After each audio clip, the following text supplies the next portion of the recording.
Good day, Crime Talk aficionados. New breaking news on the shocking abduction of NBC anchor's mother that's, sparked a search and, we got ransom demands. Defense fights to shield some graphic footage in the high-profile murder trial of Charlie Kirk.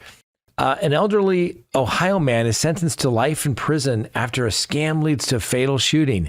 An Idaho man faces some serious charges to impregnate a teen because of a childless marriage.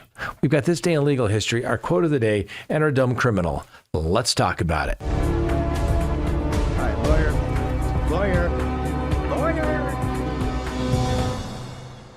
Good day, everyone. My name is Scott Reich, and this is Crime Talk. Thanks for joining us. Now, you know the drill. Subscribe if you haven't, like if you do, leave me a comment below, and hit that little bell for notifications so that you know when we go live or put up new content. Now, let me thank everybody for joining us last night for our live program. We had a lot of subscribers and a lot of new people join us for that, so that was great.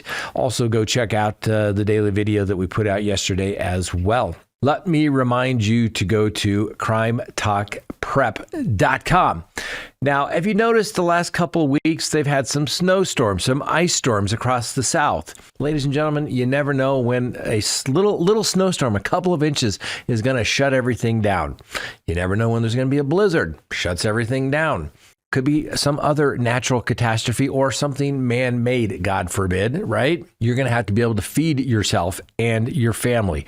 So what do you need to do? Go to crimetalkprep.com, sign up for that emergency food supply. You can get a 3-month supply of food, plus they're giving away $400 in extra goodies, so to speak, when you do that. Listen, when disaster happens, it's too late to start preparing. You need to be prepared ahead of time. Go to crimetalkprep.com.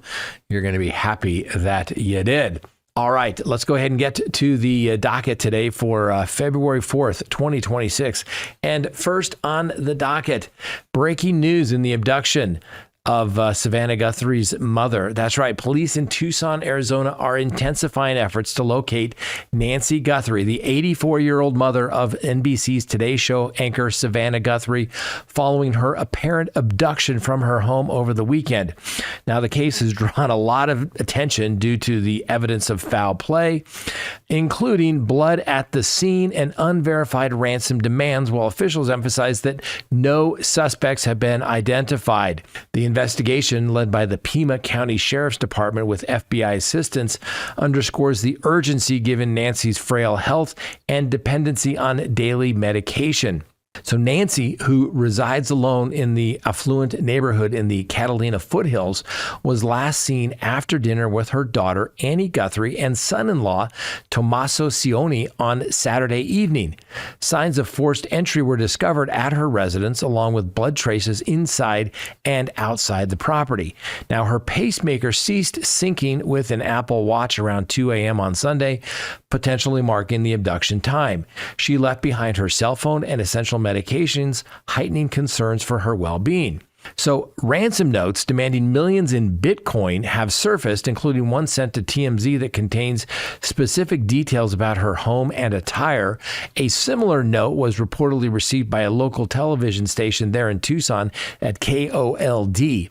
Now, the FBI is examining their authenticity, but Pima County Sheriff Chris Nanos has declined to confirm any official demands, noting that all leads are being pursued diligently. Forensic analysis is ongoing, including examination of a glove found at the scene and damaged surveillance cameras. Now, some have suggested that the abduction may involve multiple perpetrators, given Nancy's limited mobility and weight of approximately 150 pounds. Theories point to a planned operation, possibly motivated by financial gain rather than just some random violence, though connection to Savannah Guthrie's public profile have not been ruled out either. The sheriff has stated that the family is cooperating fully and no evidence links the incident directly to her daughter's fame. Savannah Guthrie has withdrawn from hosting duties at the Winter Olympics to focus on this family crisis, issuing a public plea for prayers. And colleagues at NBC, including Hoda and Jenna Bush Hager have expressed support through social media and on-air statements. The search, now in its fourth day as of today, include aerial grid patterns and neighborhood canvassing, complicated by the area's remote terrain near the U.S.-Mexico border. Now, officials have refuted media reports suggesting Tommaso Cioni as a person of interest, affirming that no suspects or persons of interest have been named.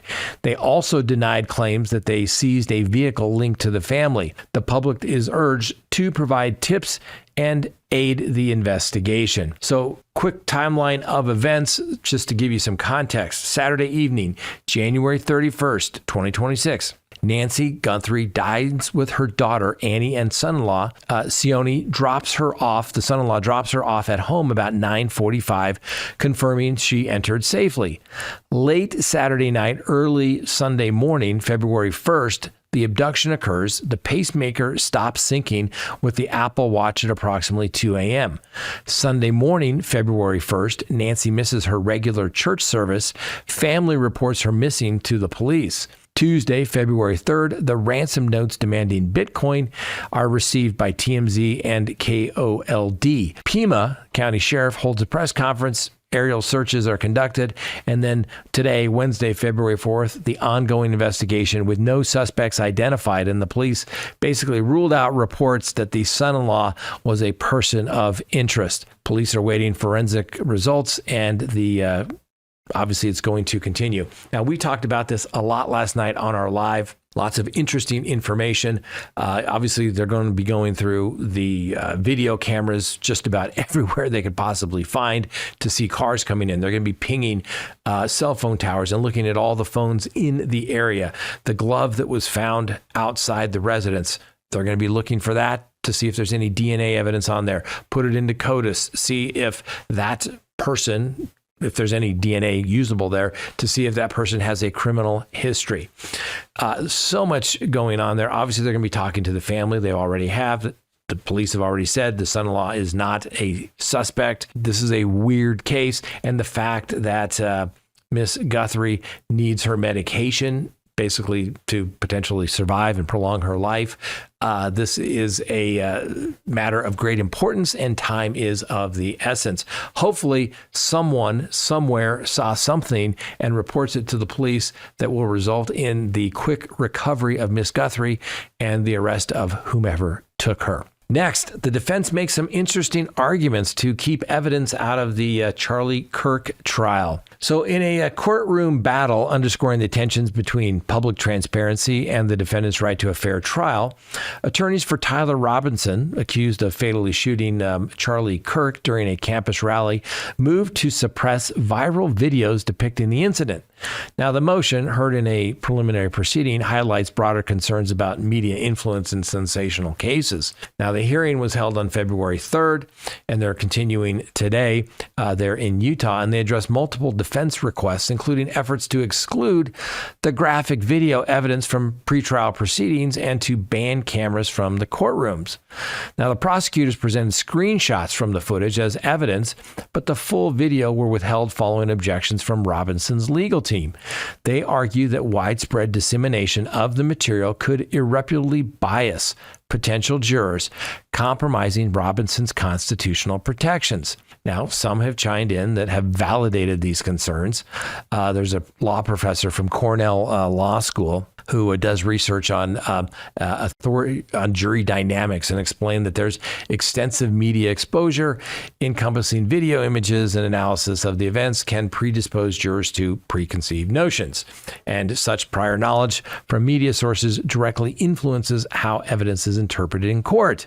She also noted that the bias effect is prominent in trials like this one, and obviously opposition to the defense motion came from the prosecution attorneys and news organizations, as well as Erica Kirk, the widow of the slain activist Charlie Kirk.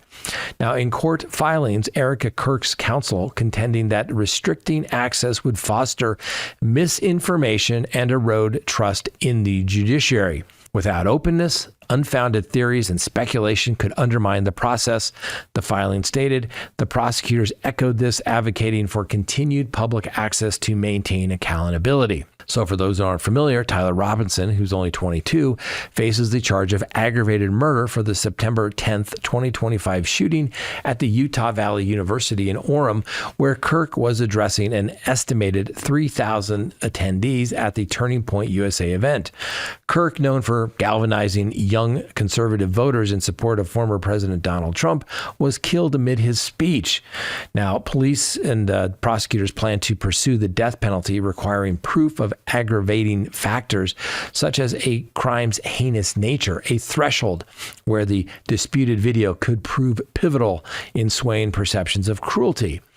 Now, motions hearing were also held to disqualify the district attorney's office. So a significant portion of the hearing focused on the defense's bid to disqualify the Utah County District Attorney's Office due to an alleged conflict of interest.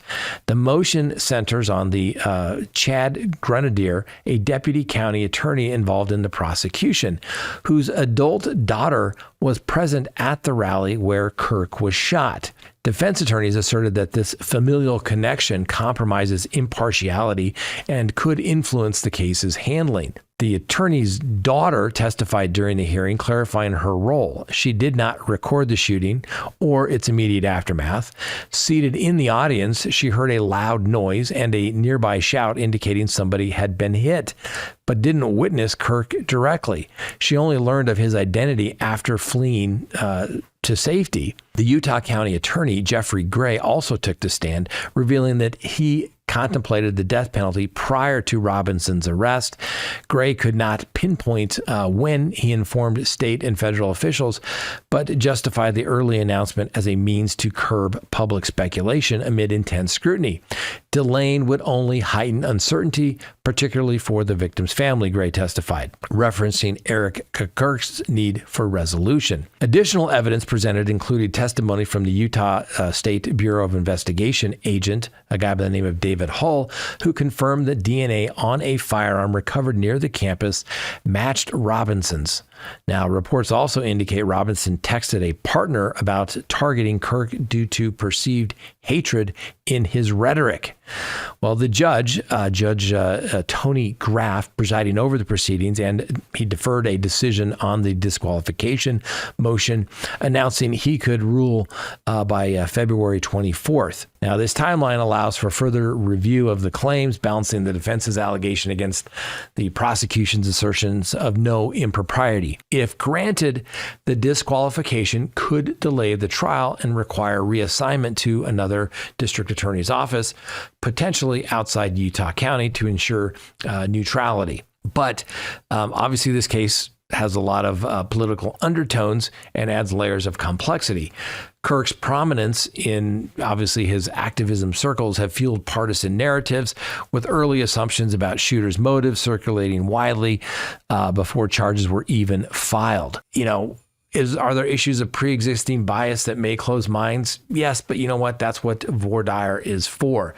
The defense filings have escalated accusations of media bias, including claims that outlets employed lip readers to interpret private courtroom whispers from previous hearings, and they further request the sealing of certain documents portraying the media as profit-driven entities rather than objective observers.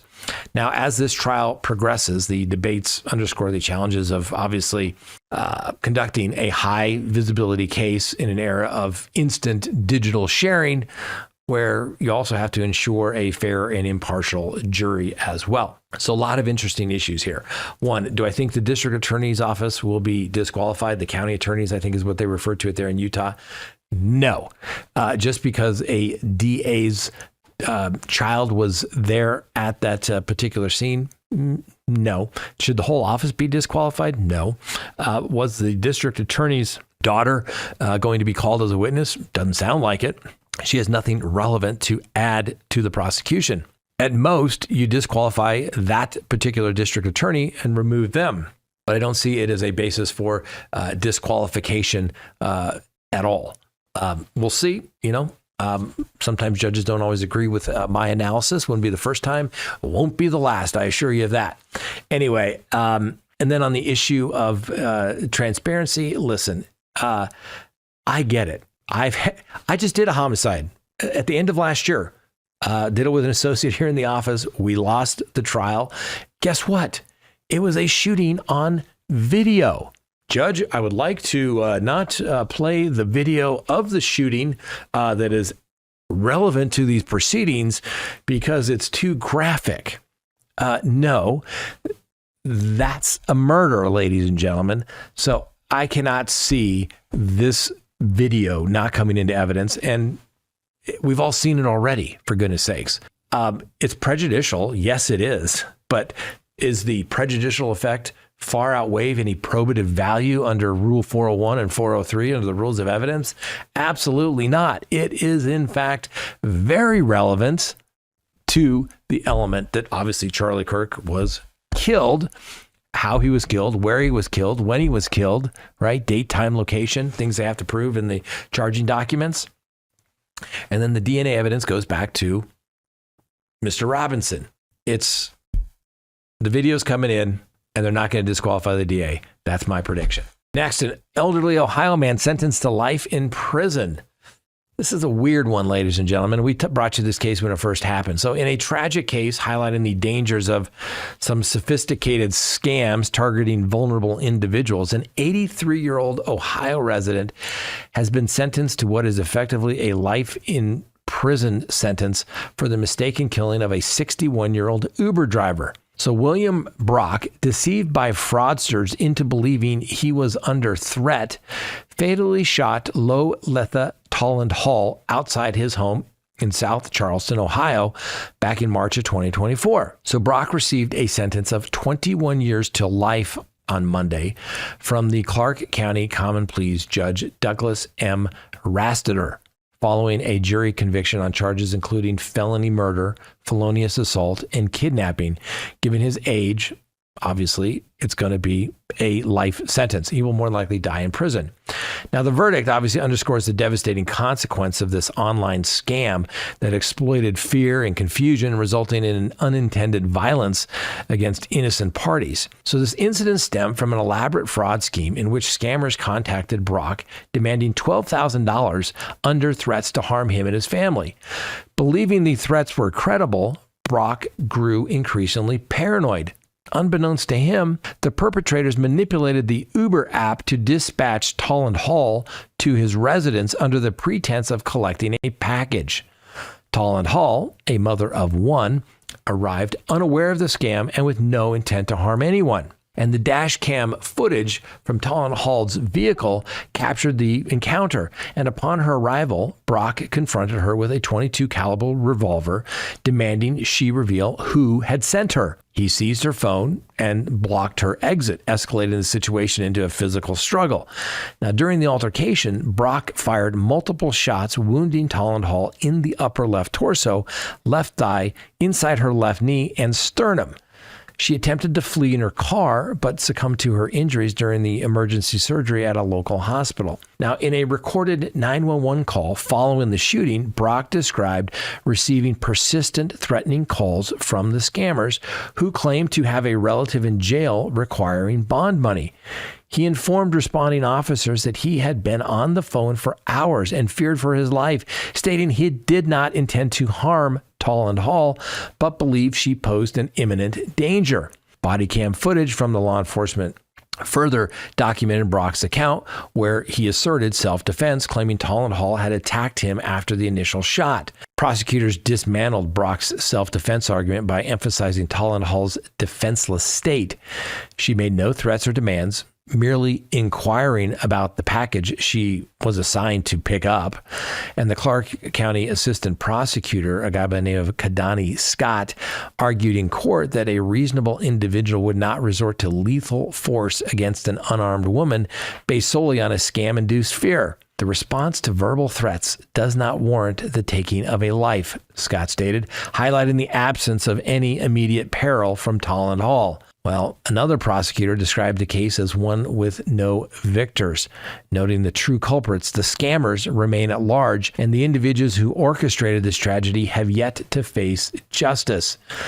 The prosecutors expressed hope that the federal authorities, including the FBI, would apprehend them for prosecution in Clark County. Anyway, Brockett entered a not guilty plea, and his sentence was briefly postponed last week when a defense attorney experienced a medical episode in court. And the final sentence comprised 15 years to life for murder, plus 6 consecutive years for a firearm-related enhancement. Just a tragic case all around. Too bad this gentleman Mr. Brock did not call the police beforehand. And maybe this never would have happened. But yes, he probably felt intimidated, maybe a little paranoid. But when nobody makes any threats against you, no matter how you may believe it, a jury has to say, did you act reasonably? And that's the thing. That's always the thing with self-defense, ladies and gentlemen, is yes, you can believe that you were in fear of death or serious bodily injury. But the question is, was that a reasonable belief for a juror to believe that? Here, they said no. They probably feel terrible, but guess what? They followed the facts. They followed the law.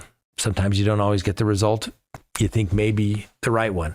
There's some mitigating things. You would think the DAs and the defense counsels could have tried to work that out, but instead, now this 83-year-old man is going to basically die in prison. Next, a man is in trouble in Idaho.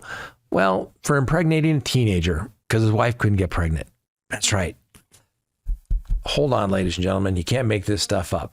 Although I think I did this case once. Anyway, a 54-year-old resident of Ohio Falls, Lyle Allen Woloski, has been arrested and charged with felony rape following accusations of sexually assaulting a teenage girl repeatedly over several years in the early 2000s. Now, authorities allege the assaults were part of a plan to produce children for Wolski and his wife, who could not conceive. The case, reopened in 2025 at the victim's request, highlights claims of manipulation, coercion, and long-term abuse. How did we get here? What happened? Court records indicate that the victim, who was 15 years old back in 2001, began living with Wolski and his wife during that period and remained in their household into her adulthood. The victim reported that the couple approached her and other female relatives with proposals for Wolski to impregnate them, as his wife was unable to become pregnant. Despite the victim's initial refusal, citing her youth, the couple allegedly pressured her by emphasizing the urgency to prevent the wife's potential mental health crisis. The victim described being groomed and manipulated into engaging into sexual intercourse with Wolski on a near-nightly basis starting back in December of 2001. She claimed the first assault occurred during a movie viewing with Wolski, assuring her that his wife consented and sometimes participated in the acts. According to the victim's account, the assault led her to her first pregnancy in 2002, resulting in the birth of a son when she was just 16. The abuse reportedly continued, with the couple using the child as leverage to ensure her compliance, threatening to restrict her access if she resisted. After the birth, the victim was compelled to move into a new home purchased by the couple, where she allegedly bore the financial burden of the mortgage while working, attending school, caring for the infant, and enduring ongoing assaults. Despite attempting birth control, the victim ceased its use for health reasons and became pregnant again in 2006, giving birth to a second son. Both children were raised by Wolski and his wife as their own, though aware of their biological mother's identity. Birth certificates list Wolski as the father. The victim resided with the family for 8 additional years after the second birth before relocating and marrying, which empowered her to disclose the events. Like I said, the victim first reported the incident back in 2021, but hesitated to proceed due to fears of retaliation from Wolski and his wife. And in 2025, upon learning of the family's eviction and unstable living conditions in a hotel room, she sought to reopen the case. Concerned for her developmentally delayed oldest son, who remained with the couple, she pursued guardianship. Investigators obtained DNA samples from the victim and her son. Efforts to interview Wolski and his wife were unsuccessful. Wolski reportedly fled to Indiana and his wife evaded contact. The younger son declined involvement but provided potential location details. And as of February of 2026, Wolski's wife faces no charges. So an arrest warrant for Wolski was issued on January 27th of this year, and he was booked into the Bonneville County Jail the following day with a $100,000 bond. A no-contact order protects the victim. Wolski is scheduled for a preliminary hearing on February 10th, and conviction on the felony rape charge could result in a life sentence. Now, it is important to note that charges against Wolski do not imply guilt, and under the law, he is presumed innocent until proven otherwise in a court of law. Next, this day in legal history, February 4th, 1789. The U.S. Electoral College unanimously elected George Washington as the first president of the United States. Obviously, this event established key precedent for the executive branch under the newly ratified Constitution, influencing the structure and interpretation of the federal government authority and subsequent legal frameworks. This day, 1801, John Marshall sworn in as the fourth Chief Justice of the United States Supreme Court. His tenure shaped American jurisprudence, including landmark decisions like Marbury v. Madison, which established judicial review and strengthened the court's role in constitutional interpretation. And on this date in 1861, well, maybe not a good idea, formation of the Confederate States begins. That's right. Delegates from 6 seceding southern states convened in Montgomery, Alabama, to draft a Constitution of the Confederate States of America, formalizing it on February 8th. The action precipitated the Civil War, obviously, leading to pivotal legal outcomes such as the Emancipation Proclamation and the post-war Reconstruction Amendments of the 13th, 14th, and 15th Amendment, which redefined citizenship, slavery, and equal protection under the law. And hey, since George Washington was elected on this day as the first president of the United States, how about a legal quote about George Washington? So one prominent legal quote by George Washington emphasizing the binding authority of the U.S. Constitution is from his farewell address in 1796. Quote, "The basis of our political system is the right of the people to make and to alter their constitutions of government. But the Constitution, which at any time exists, till changed, be an explicit and authentic act of the whole people, is sacredly obligatory upon all." End quote. So this statement obviously underscores Washington's views on the constitutional supremacy and the rule of law, reflecting his role in establishing the foundational legal principles during the early republic. Next on the docket, our dumb criminal of the day, trunked and loaded.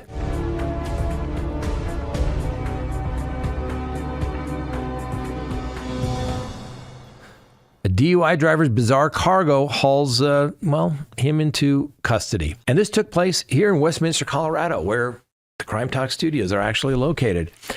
Now, in a twist that rivals the plot of a poorly scripted thriller, a Westminster, Colorado man found himself in handcuffs after a routine traffic stop revealed not just impaired driving, but an unconventional passenger arrangement. That's right, 3 children stowed in the trunk of his sedan. So this all unfolded on January 23rd of this year, shortly after 5 p.m., near the City Center Drive and 93rd Avenue.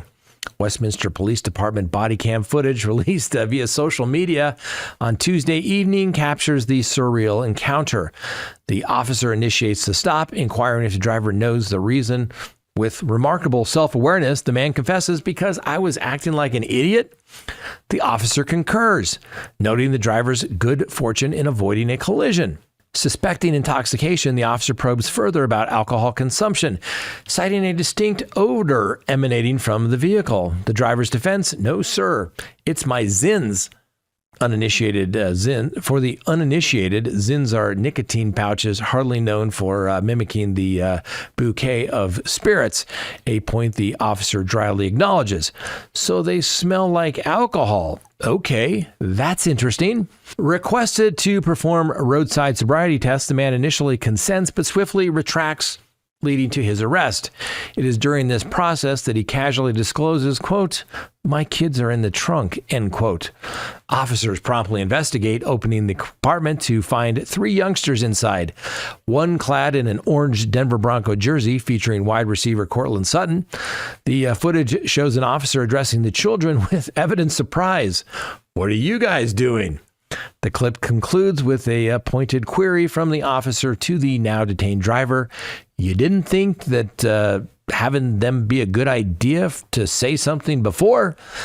Indeed, one might ponder the logic of prioritizing secrecy over safety in a precarious scenario. Well, as you can imagine, the police have charged the man with driving under the influence, underscoring the perils of impaired operation, especially when one's cargo includes vulnerable passengers, ladies and gentlemen. You can't make this stuff up. That's all we have for today. Thanks for joining us. Hope you enjoyed the show. We'll see you next time. And remember, that's right, the Constitution matters.